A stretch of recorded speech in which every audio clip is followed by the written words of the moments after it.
এবারে হোমায়রার মৃত্যু ঘিরে নতুন মোড়, ফ্ল্যাটে রহস্যজনক সাদা পাউডার। পাকিস্তানের জনপ্রিয় মডেল ও অভিনেত্রী হোমায়রা আসগরের মৃত্যু ঘিরে রহস্য আরও গভীর হচ্ছে। একটি ফ্ল্যাট থেকে গত ৮ জুলাই হোমায়রার মরদেহ উদ্ধার করে পুলিশ।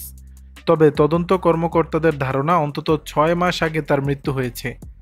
জিও নিউজ জানিয়েছে, তল্লাশির সময় হোমায়রার ফ্ল্যাটে ৩ থেকে ৪টি মাটির পাত্রে রহস্যজনক সাদা পাউডার উদ্ধার করেছে পুলিশ। পুলিশ জানায়, ওই পাউডারের নমুনা পরীক্ষার জন্য পরীক্ষাগারে পাঠানো হয়েছে। এখন পর্যন্ত পাউডারগুলোর উপস্থিতির যৌক্তিকতা কারণ বা ব্যাখ্যা মেলেনি। চূড়ান্ত কিছু বলার আগে রাসায়নিক বিশ্লেষণের ফলাফল অপেক্ষা করতে হবে বলে জানিয়েছে পুলিশ। এর আগে করাচি বিশ্ববিদ্যালয়ের একটি ল্যাব রিপোর্ট প্রকাশ্যে এসেছে।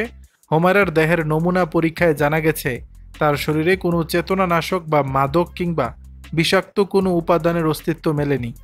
গত শুক্রবার প্রকাশিত ল্যাব রিপোর্টে বলা হয়, হোমায়রার মৃত্যু স্বাভাবিক হওয়ার আশঙ্কা বেশি। তদন্তের আগের প্রতিবেদনেও বলা হয়েছিল, এখন পর্যন্ত প্রাপ্ত তথ্য অনুযায়ী হোমায়রার মৃত্যু স্বাভাবিক বা দুর্ঘটনাজনিত হতে পারে। কর্মকর্তারা আরও জানান, হোমায়রা ওই সময় মারাত্মক আর্থিক সংকটে ছিলেন এবং কাজ না পাওয়ায় মানসিকভাবে খুব ভেঙে পড়েছিলেন। তার মোবাইলের মেসেজ বিশ্লেষণ করে দেখা গেছে, তিনি বারবার কাজ বা পরিচিতদের মাধ্যমে কোনো চাকরির অনুরোধ করেছেন, কিন্তু অধিকাংশ ক্ষেত্রেই তার অনুরোধকে গুরুত্ব দেওয়া হয়নি। জানা গেছে, নভেম্বর মাসে ওই ভবনের ২য় তলার বাসিন্দারা হোমায়রার ফ্ল্যাট থেকে দুর্গন্ধ আসার অভিযোগ করেছিলেন ভবনের প্রহরীর কাছে।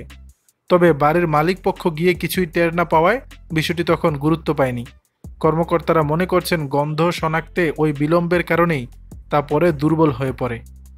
আরও জানা গেছে, দুর্ঘটনার সময় হোমায়রা কাপড় ধুচ্ছিলেন। ধারণা করা হচ্ছে, তিনি কোনো কারণে বাথরুম থেকে বের হয়ে কিছুতে ধাক্কা খেয়ে পড়ে যান এবং সেখানেই প্রাণ হারান। তার রান্নাঘরে কোনো খাবারের চিহ্ন পাওয়া যায়নি। যদিও মোবাইলে একটি ফুড ডেলিভারি অ্যাপ ছিল, তবে সেটি কাজ করছিল না।